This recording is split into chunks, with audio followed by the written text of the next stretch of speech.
Olá, sejam bem-vindos. Mais uma semana começando e mais uma edição do Análise dos Fatos entrando no ar aqui para trazer para você muita informação com comentários para você ficar bem informado no meio do dia. Tudo bem, Felipe?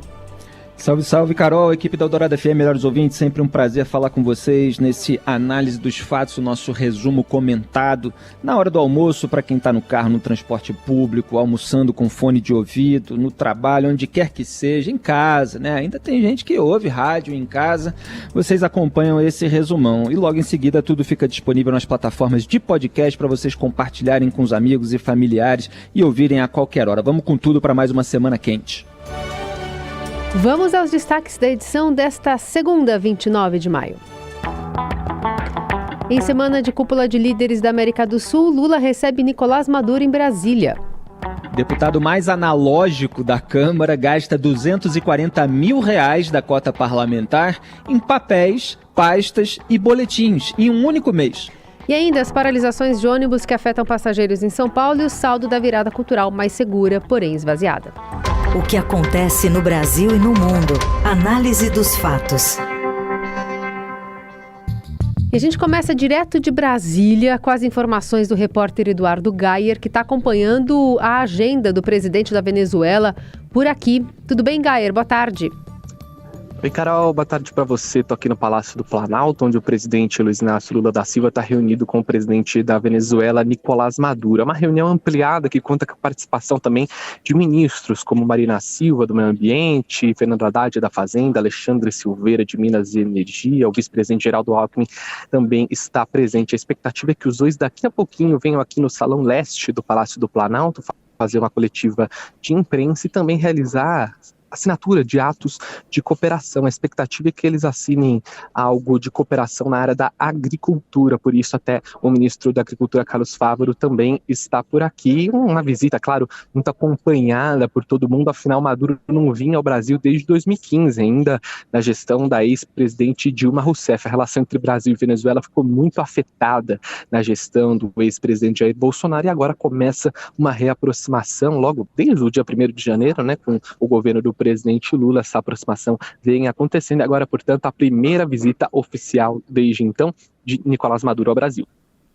Obrigado, Gaia, que continua acompanhando ali, já traz a fala do presidente, que deve se manifestar junto com o presidente da Venezuela em Brasília. Bom trabalho.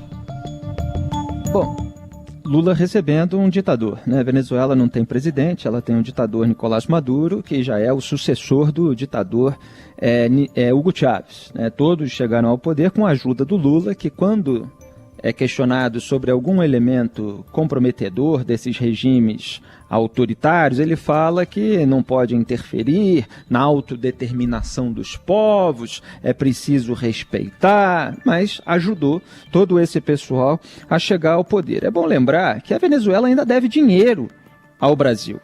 O Lula, logo ali no começo do mandato, ele chegou a culpar, olha, Jair Bolsonaro tem muitas culpas por muita coisa e a gente analisa aqui todos os dias. Agora, ele não tem culpa pelo calote que a Venezuela, assim como Cuba, deu no Brasil, em razão daqueles empréstimos do BNDES, quer dizer, do financiamento de engenharia no exterior, como o Lula gosta de falar, dinheiro dos brasileiros pagando empreiteira amiga do Lula para fazer obra nas ditaduras dos aliados do Lula. Então, o próprio site do BNDES registra inadimplementos desses países desde janeiro de 2018. Quando Michel Temer ainda estava na cadeira presidencial. Então, Venezuela e Cuba estão inadimplentes em, respectivamente, desde a última vez que eu vi, 682 milhões e 237 milhões de dólares. Então, quando eu vi o dólar estava a R$ 5,17, dava quase 5 bilhões de reais, né? 4 bilhões e 751 milhões de reais. A gente ainda está aí acima dos 4 bilhões de reais na somatória desse prejuízo. E você tinha ali garantias frágeis como charutos cubanos nesses empréstimos, né? No caso envolvendo Cuba. E existe essa alegação de que o Jair Bolsonaro cortou a relação, Maduro ficou proibido de entrar no Brasil, aí por isso que a Venezuela não pagou. Ora, a dívida da Venezuela é com o Brasil. Ela não é com o governo Lula ou com o governo Bolsonaro, não é com um governo específico. Então é preciso tratar um regime ditatorial que não respeita os direitos humanos, que tem as suas milícias armadas e motorizadas para reprimir manifestação à bala. Quando a esquerda se revolta aqui com reações de policiais militares a manifestantes, é uma gritaria danada. Agora, o que eles são complacentes em relação às milícias chavistas, quando reprimem manifestação na Venezuela, é uma barbaridade. E é por isso que gera uma repercussão bastante negativa essa visita, que inclusive foi anunciada na própria manhã do mesmo dia. Isso não costuma acontecer com visitas de lideranças internacionais. Então, é uma visita aí que está sendo tratada toda como algo muito especial, no momento em que o Lula tem uma repercussão internacional muito negativa por causa da sua complacência com outro regime autocrático, o da Rússia, de Vladimir Putin, que invadiu a Ucrânia, que violou a soberania territorial, a democracia, os corpos das pessoas, porque está bombardeando, está estuprando, está torturando. Então, qual é o sinal que fica desse encontro? A Venezuela vai pagar agora, porque o Lula está prometendo isso. Não, nós temos que reativar as relações para que haja, portanto, a possibilidade da quitação desses empréstimos, que é problema do PT, problema de instrumentalização do BNDES para servir as empreiteiras amigas e aos regimes aliados. E agora a gente fica aí com esse calote, com o Lula recebendo Maduro, parece não cobrar nada, né? Não, vamos ver aí uns acordos bilaterais, etc. Quer dizer, é muita conversa mole para encobrir um grande esquema de colaboração internacional da própria esquerda, dos regimes amigos, e dentro do qual não importa o nível de autocracia, o nível de desrespeito à separação dos poderes. O que importa é que eles todos estejam juntos, se ajudando a permanecer no poder. Na Eldorado, análise dos fatos. O deputado federal Alex Manente, do Cidadania de São Paulo, gastou R$ 240 mil de verba da Câmara para a compra de milhares de envelopes, cartões de visita, papéis timbrados, além de 170 mil boletins informativos. O valor está entre as maiores despesas deste tipo feito no ano passado entre todos os deputados. Apesar de incluir 10 mil envelopes, o parlamentar gastou R$ 37 com serviços postais até o final de janeiro, o que indica que eles não foram enviados com a verba da casa. Procurado desde sexta, o deputado não se manifestou. A despesa coloca Manente no topo do ranking dos desembolsos mais altos pagos em um único serviço pela casa na categoria de manutenção de escritório e em segundo lugar em gastos com divulgação de atividade parlamentar. Os números alçam o político à condição de deputado mais analógico da casa. Ele gastou mais da metade da sua cota parlamentar prevista para o ano de 2022 em apenas 2 notas fiscais, emitidas em uma única gráfica no dia 27 de dezembro, ao mês do término do mandato. O primeiro pedido de reembolso foi de 73 mil. Manente disse nos documentos ter comprado 10 mil envelopes de ofício timbrados, 5 mil envelopes timbrados, 15 mil cartões de visita laminados, 3 mil pastas timbradas e 50 mil unidades de papel A4. A segunda informa a compra de 170 mil boletins informativos sobre a atividade do parlamentar ao custo de 166 mil.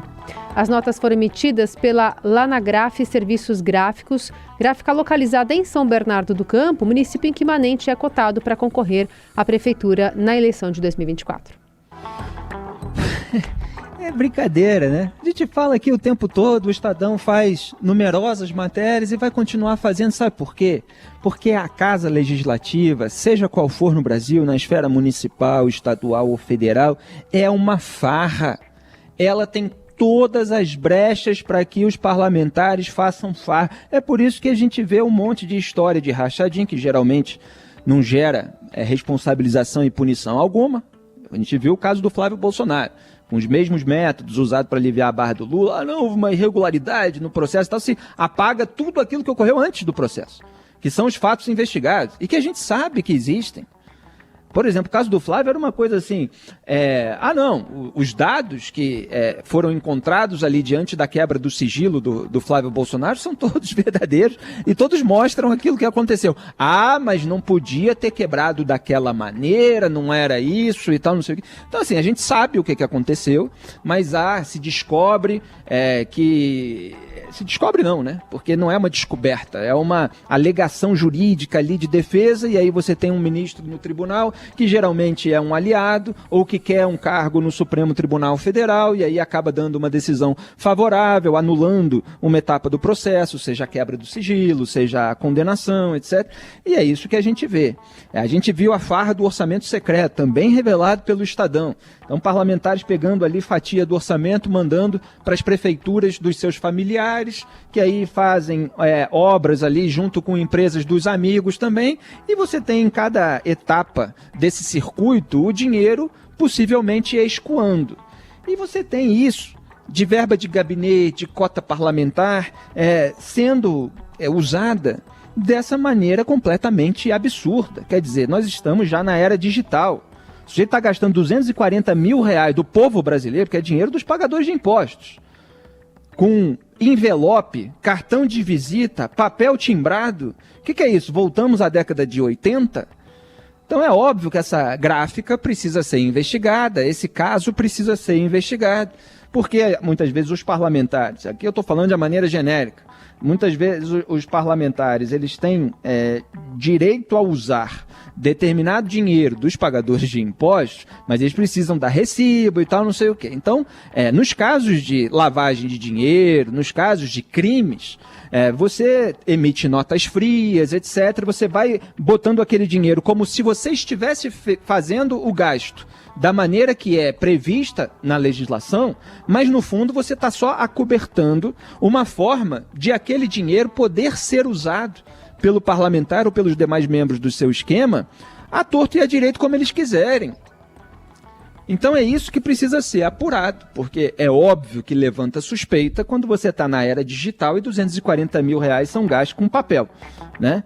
Então, que tudo seja devidamente venha à tona, né, para que a gente tenha maiores elementos para concluir o que aconteceu. Análise dos fatos. O presidente da Turquia, Recep Tayyip Erdogan, venceu a eleição e vai governar o país por mais 5 anos, estendendo seu poder até 2028. Erdogan está no poder desde 2003, entre mandatos de primeiro-ministro e presidente. Sua vitória foi confirmada pelo chefe do Conselho Eleitoral do país, Ahmet Yener. Vitorioso nas urnas, 3 vezes como premier e outras 2 como presidente, após promover mudanças nas regras eleitorais e na Constituição, Erdogan teve 52,1% dos votos, à frente do adversário Kemal Kılıçdaroğlu, com 47,8%. E apesar de ter sido a disputa mais acirrada da história política de Erdogan, é a primeira vez que uma eleição presidencial vai para o segundo turno no país. Pelo Twitter, o presidente Lula cumprimentou o eleito. Outros líderes, como o presidente da Rússia, Vladimir Putin, e o da Ucrânia, Volodymyr Zelensky, também enviaram mensagens. Bom, começando pelo fim, Zelensky é o presidente da Ucrânia, um país que foi invadido, né? Vamos repetir, e ele precisa de todos os apoios possíveis, porque ele está lutando pela sobrevivência. Então, mesmo dos líderes de regimes autocráticos, mas que possam fornecer qualquer tipo de ajuda, ele precisa desse apoio, né? Outro dia estavam patrulhando aí gente que trabalha em TV, o Zelensky, por ter se reunido com um sheik, que é uma liderança ali de 20 países, etc., quando o Zelensky está lutando pela sobrevivência. Então se fala, mas esse sheik ele é líder de um regime, etc., que fez isso e aquilo, como assim? Se diz que o Zelensky está lutando pela democracia, está lutando pela sobrevivência. Ele precisa de todo tipo de apoio para tirar as tropas russas do seu país. Então ele é quem tem mais legitimidade aí para fazer acenos. Agora, o regime do Erdogan é uma barbaridade. É aquilo que a gente luta para que o Brasil não se torne, né? Porque o Brasil tem algumas características de regimes autocráticos, mas exercidas de uma maneira velada. Então, o que aconteceu lá na Turquia? O Erdogan manda prender os oponentes dele, os opositores, quer dizer, seja gente do Poder Judiciário, gente que o investiga, seja jornalista, seja opositor político. Ele mandou mudar, lá atrás, mudou a composição do Conselho Superior de Juízes e Procuradores. Na época passou a ser controlado pelo Ministério da Justiça. E aí ele conseguiu aí a prisão dos magistrados que investigavam ele próprio, porque tem um monte de suspeitas e acusações de corrupção sobre o Erdogan. A liberdade de imprensa é toda limitada, você tem uma mídia estatal completamente na mão dele e a maior parte da mídia privada também. Ele estava aí outro dia distribuindo dinheiro, né? Porque lá tem até uma questão cultural que é meio que aceito isso. Então ele estava distribuindo ali 200 libras, são equivalente a R$50 nesses eventos políticos, etc. Agora, é um cara que usa o Estado para ganhos políticos. Ele está usando a máquina há muito tempo. É muito difícil você vencer alguém nessas condições, apesar da inflação que existe hoje na Turquia. Depois, você tem uma parcela da população que ainda atribui a ele o milagre econômico que aconteceu nos anos anteriores, mas nesse momento você tem uma inflação que está assolando ali as famílias. Aí o que ele faz? Ele mostra, olha, mas nós estamos fabricando drones que são importantes nesse momento de guerra, você tem aqui a construção de rodovias, mesquitas, aeroportos, desde que eu cheguei ao poder em 2003, etc. Você cria ali uma identidade de um líder capaz de enfrentar as grandes potências, as crises internacionais, regionais, e isso está valendo mais para boa parcela da população, obviamente que está dentro de uma bolha de desinformação do Erdogan, do que a própria crise econômica, que é o contrário do que costuma acontecer no Brasil, onde a crise econômica muitas vezes pesa na hora da eleição. Então é lamentável que mais um autocrata esteja voltando ao poder. Apesar de toda a mobilização da oposição, não conseguiram tirar. É por isso que a gente tem que combater os males na raiz, porque depois que eles crescem, o poder autoritário se perpetua. Você ouve Análise dos Fatos, com Felipe Moura Brasil e Carolina Ercolim. Seguimos com a análise dos fatos, agora para falar sobre a greve parcial de ônibus que afetou passageiros na cidade de São Paulo, e a prefeitura teve até que suspender o rodízio de veículos nesta segunda. Renata Okumura. Os passageiros que utilizam transporte público coletivo na capital paulista estão sendo surpreendidos com a falta de ônibus em diversos bairros da cidade. De acordo com a São Paulo Transporte, a SP Trans, o início da operação apresentou atraso em 9 concessionárias do sistema e a circulação está sendo normalizada gradativamente. Em razão do impacto da greve parcial, a Prefeitura de São Paulo afirmou que o rodízio municipal de veículos está suspenso nesta segunda-feira. Veículos com placas finais 1 e 2 podem circular normalmente. Já os corredores e faixas exclusivas não estão liberados para a circulação de veículos. A SP Trans afirma ainda que solicitou o apoio do policiamento nas garagens e irá registrar um boletim de ocorrência para que os envolvidos na interrupção deste serviço sejam responsabilizados. E entre as empresas cuja frota começou a ser normalizadas estão Grajaú na Zona Sul, Mobi Brasil Zona Sul, Transpaz Zona Oeste, Via Campo Belo Zona Sul, KBPX na Zona Sul, Metrópole 3 Zona Leste, Santa Brígida Zona Norte, Gato Preto Zona Oeste, Sambaíba Zona Norte. Durante a Assembleia Geral realizada na última sexta-feira, o Sindicato dos Motoristas e Trabalhadores em Transporte Rodoviário Urbano de São Paulo, Sindimotoristas, afirmou que os trabalhadores aprovaram um plano de luta para esta semana. A decisão, segundo o sindicato, foi tomada por unanimidade em virtude da ausência de uma nova proposta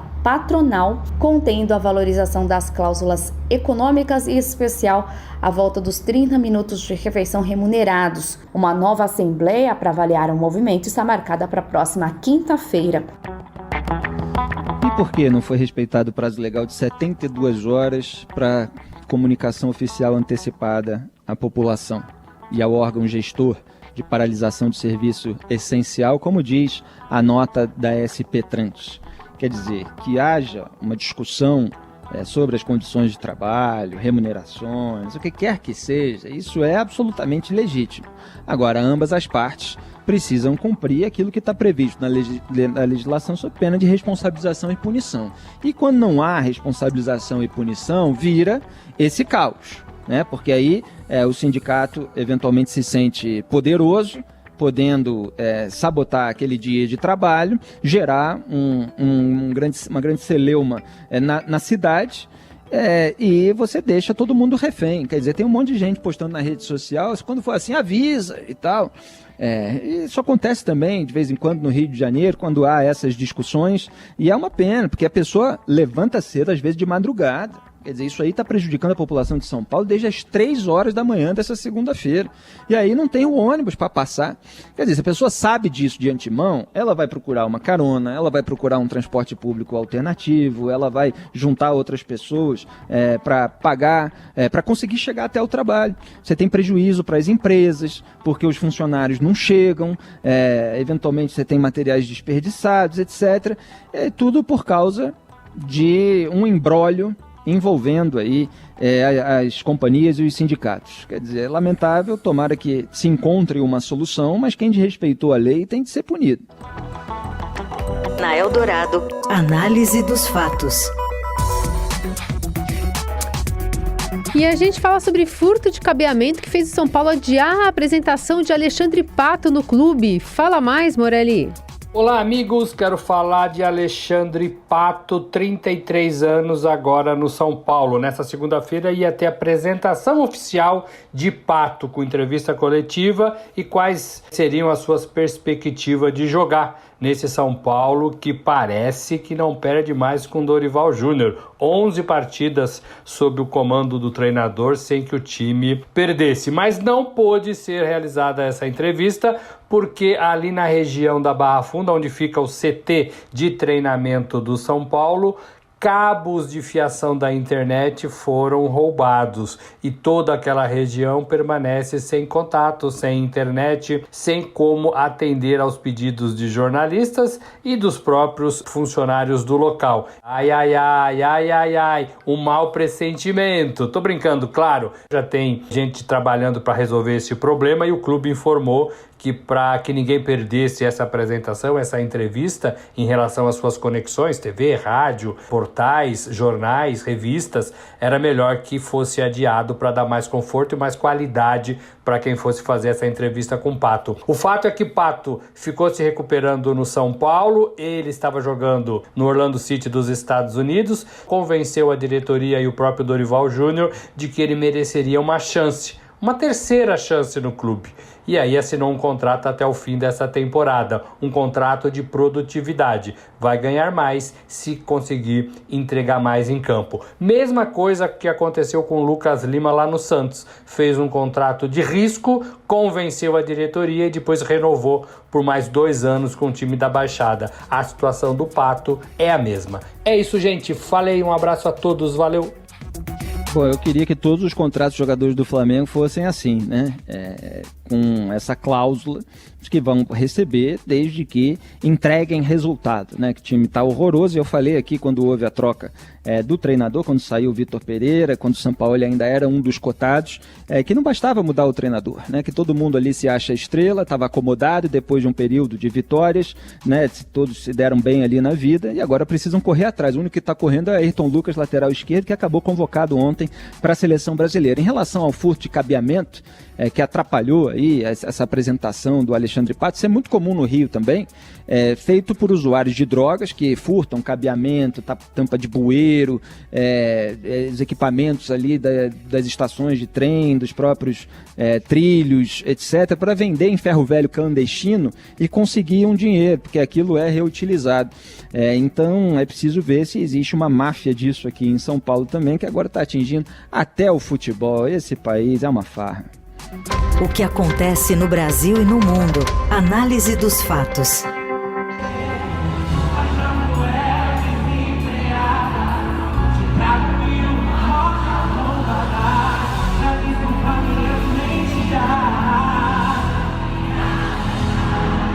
Estou ouvindo aí Glória Groove, uma das atrações da virada cultural de São Paulo, que ficou mais segura, mas perdeu o sentido com Madrugada Vazia. A análise é do repórter do Caderno 2, Júlio Maria. Boa tarde, Júlio. Oi, Felipe, Carol, tudo bem? Ouvintes da rádio. Gente, muito importante mesmo a gente falar sobre virada cultural que aconteceu neste final de semana. Importante por quê?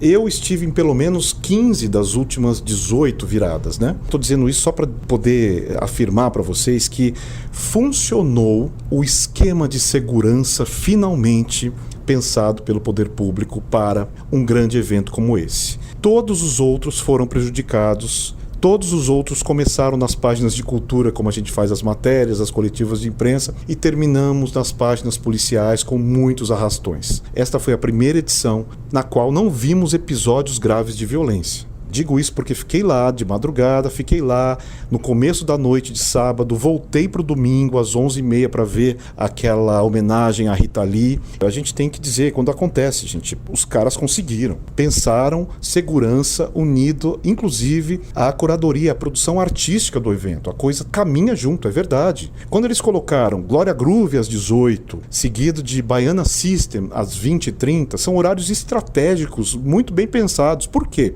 Às 18 horas, o nível etílico ainda das pessoas está baixinho, né? Então a gente vê muita família, as famílias estavam, as crianças estavam. Para as 8h30 já mudou um pouco, as famílias se retiraram, chegaram os fãs do Baiana System. Para quem conhece esse grupo sabe o poder que eles têm com a massa de movimentação, né?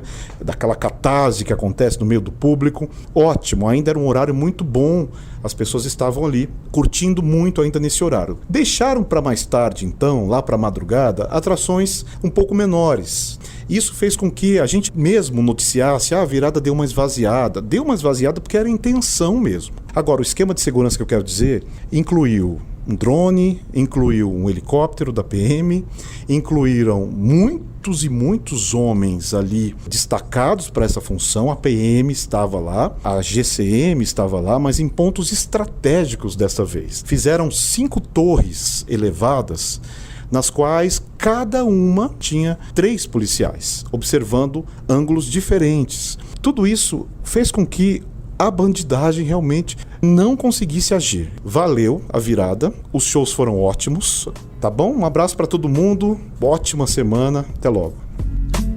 São 2 fatores fundamentais para um evento, quer dizer, a segurança, para que as pessoas avaliem, inclusive, se elas vão ou não, a segurança e o cardápio, né, de artistas. A segurança, depois de várias edições em que houve todos esses tumultos, ela parece ter encontrado aí uma solução. Quem sabe para a próxima edição o público se sinta mais seguro para ir em razão disso, em razão do que aconteceu nessa. Talvez precise haver aí um ajuste em relação ao roteiro dos shows para que o evento se torne mais atraente. Agora também se diz que era um cálculo, etc. Então é preciso avaliar aí o que ocorreu de bom e de ruim para a próxima edição. E fica, claro, a lembrança da Rita Lee, essa homenagem merecida, como a gente tinha antecipado. O Beto Lee, filho dela, junto lá com a cantora Débora Reis, Paula Lima, e outros fizeram homenagem. Apareceu o rosto dela estampado num telão iluminado durante toda essa apresentação. Ela que teve tanta independência, desprendimento e talento para transitar em diversas áreas, ela merecia isso. Então fica aí marcada essa edição da Virada Cultural pela homenagem à Rita Lee.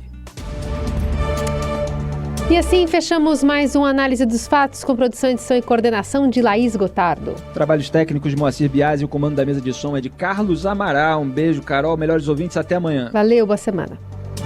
Você ouviu Análise dos Fatos. Se você perdeu esta edição ou quer ouvir de novo, acesse radioeldorado.com.br ou assine gratuitamente o podcast no iTunes, Google Podcast, Deezer ou Spotify.